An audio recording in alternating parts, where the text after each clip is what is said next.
Essentially the mantra that policymakers here are employing to put China on the path towards more sustainable growth. Let's bring in Professor He Deming from Peking University's National School of Development to talk more about the importance of reforms to the world's second largest economy.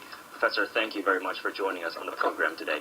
So a very wide-ranging expectations for China's growth in 2014.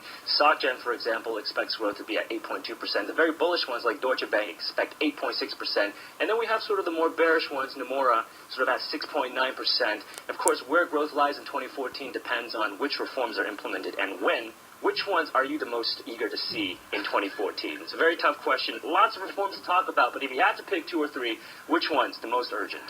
6.9 to 8.6. That's a wide range. Very wide range. And I believe that is the de facto world mainstream thought about China's economy, especially in 2014. That is, there are a lot of risks, macroeconomic risks in China, simply because China has been too big to be ignored. Exactly. So what I would believe, you ask, is that somewhere between 7 and 8%. I would prefer a stable growth rate. Now, of course, that is contingent on a lot of other factors. For instance, whether they can reduce the investment ratio. On the other hand, raise the consumption ratio. But I know it's very difficult because you've been said for the last, 13 years.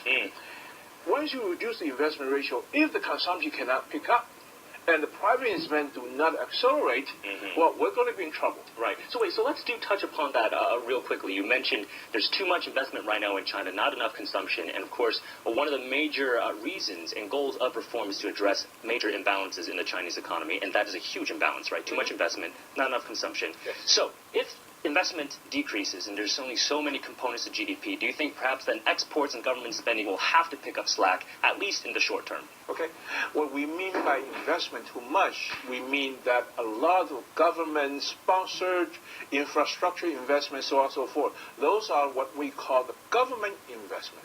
So it's entirely different from government expenditures, the G side, okay? Now, when we want to decrease investment, basically, we want to say that government investment, infrastructure investment, so on and so forth, need to be slowed down a bit. But what about private investment? The private market, they're always willing to go for the new investment, but they were they're going to do so depending on the scenario, the property right, or what the investments return in the future, will that be impaired by the government policies? So we're not necessarily overall decreasing all the investment. Government investment needs to be slowed down. Now, hopefully, in the future, the private investment will pick up, but overall investment, when they add it up, there'll still be a lower figure. All right, so let's try